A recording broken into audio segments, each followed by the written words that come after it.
buttons? Who's got the buttons? I think it's fair to say it's possible that many of us thought that we would not get there in terms of this bill being introduced in the last Parliament and now with the change of government. So I couldn't be happier to be here being able to shepherd this bill through the House. First of all, I just wanted to acknowledge a personal thing, which is it's my father's 70th birthday today. Happy birthday, Dad. And he's been a lifelong champion for justice in the workplace, so I think hopefully he'll be very happy to see, although I won't be able to spend much time with him today because I'll be in the House bringing this bill to the House. Now, this bill criminalises intentional theft by employers to their workers. And why? Why is this bill needed, Mr Speaker? This bill is needed because of the injustice that many workers face in New Zealand to this day. And it was brought to this House by a very, very good man, a very close friend of mine, a former MP of this House, who I believe is watching tonight, who came to New Zealand as a refugee. He experienced injustice in the form of wage theft. He then became a Member of Parliament and brought this bill to the House to stop any other workers suffering what he did. So I think really that is a story of New Zealand and also of this party. So I can't see where he is yet, but hopefully he's watching today. So Ibrahim, this bill is really for you. And I read when I was preparing this debate his first reading speech, and it's really a fantastic speech, Mr Speaker. So I do really encourage anyone to read that speech rather than listen to my speech tonight. But I thought it would be pertinent to read an extract of that because it really summarises why this bill was so important to him and how important it is for so many workers in New Zealand, especially migrant workers. And so this is what he said. Not long after arriving in New Zealand, I got my first work in the Wairarapa. It was farm work with my employer shuttling me from Lower Hutt to Martinborough each day for work. At the end of my first week of work, I was told by the contractor that I'd done a poor job and it was not worth the cost of shuttling me to and from work, that I did not deserve any pay. I was told that if I had any decency, I should be paying the employer back for his costs that week and the work that I'd done amounting to nothing. I was told I would not be paid and if I didn't like it, I should just piss off. He said, not knowing what my rights were, I just walked away from my payment for my week's work. But as I came more involved with migrant workers, I found out that my experience was not the exception. And unfortunately, Mr Speaker, this experience is not an exception in New Zealand, and it regularly happens in New Zealand. And unfortunately, some businesses deliberately rely on regularly underpaying their employees and have it baked into their business model. This bill imposes serious criminal sanctions in order to stop this practice. Now, we know, Mr Speaker, that most employers are good employers. In fact, almost all employers are good employers. And so this bill really applies to the businesses who are not acting within the law. It doesn't impose any additional sanctions on employers. It essentially allows employers, good employers, to continue doing what they're doing without fear of anything happening to them. It doesn't, unlike many other employment-related laws that come to this House, impose any other conditions or work or bureaucracy or anything on employers. It just asks them to pay employees what they're owed, to pay them their fair wages, to make sure that when they contribute their labour, that they are fairly recognised for that. Mr Speaker, taking this bill through the House, I've regularly been asked by people if we have a lot of evidence around wage theft, and I just wanted to cite a few of these different examples to really show how this is a problem in New Zealand and how I hope this bill will be able to address it. So in 2019 there was a report by the Ministry of Business, Innovation and Employment that found that wage theft was one of the most common forms of migrant labour exploitation in New Zealand, the most common forms. We've seen examples, as this bill has gone through the House, Mr Speaker, of migrant workers working as cleaners being underpaid by $17,000, workers who worked over 900 hours being only paid for a small percentage, being only paid for 32 hours. We've seen people who've only been paid an equivalent of $7 an hour for their work at bottle shops. We've seen cafe staff, hospitality workers and construction workers, unfortunately, deliberately underpaid by employers who were taking advantage of the fact they could. This has to stop in New Zealand. These are all New Zealand workers who deserve respect.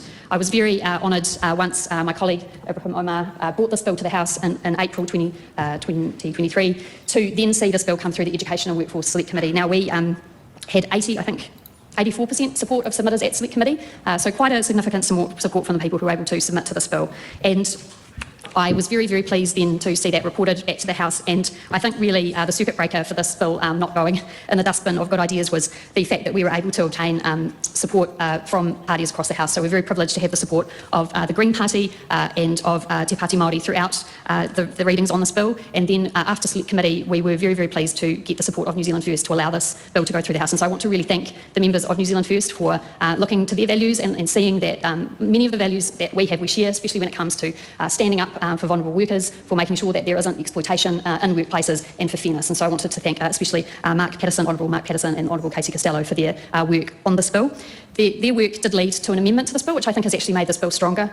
This bill now is very clearly applies to employers who deliberately steal without reasonable excuse from their employer, and that I think is the intention, the original intention of the bill, and really has clarified the purpose of this bill. So it's really clear, and if you look at the draft that we've got here today, I think we've improved on that bill since Select Committee as well. So I really want to thank New Zealand First and of course Te Pāti Māori and the Greens who have supported us throughout the process. Mr Speaker, this bill is not an unusual bill either in terms of international comparisons. We know that in Australia, many states have had wage theft laws, and since the 1st of January 2025, that Australia has outlawed wage theft under its Fair Work conditions. We also know that Norway has laws against wage theft, and also California has laws against wage theft. So really, this bill brings New Zealand to line with world leaders in standing up for injustice at work, and provides a real avenue for those who have faced terrible injustice with what little they have. And we have to remember, Mr Speaker, for many people, especially people that come to New Zealand, the only thing they have is, the only thing that they can use is to sell their labour in order to make money. And if the value of that is taken away by someone who professes to be an employer on purpose, then those people should be held to account for that. So I just want to reflect on why many of us would come to this House. I think we come here to stand up for justice, to hold people to account, and to protect the vulnerable. And I think this bill does all of those things. I want to again acknowledge my colleague Ibrahim Omar for bringing this bill to the House. This has been a collective effort, my friend. We wouldn't have been able to do it without you, and having the bravery of you to bring this bill to the House, and indeed many members of the Labour movement who were able to raise this as an issue and to assist. And I especially want to acknowledge, as you did in your first reading, John Ryle and Peter Crenny for their assistance with this. So, Mr Speaker, I very much hope that when we pass, that we can pass this bill tonight, and that this bill will become law, and it can be something that members across the House can be proud of their Parliament standing up for the dignity of work, for justice, for fairness, and for working New Zealanders. I commend this bill to the House.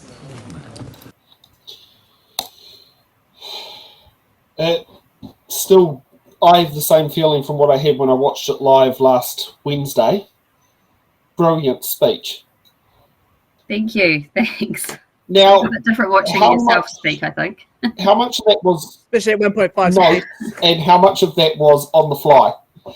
I think I had a page of notes, bullet points, just one A4, and I just kind of went through them. So I didn't have it written out at all.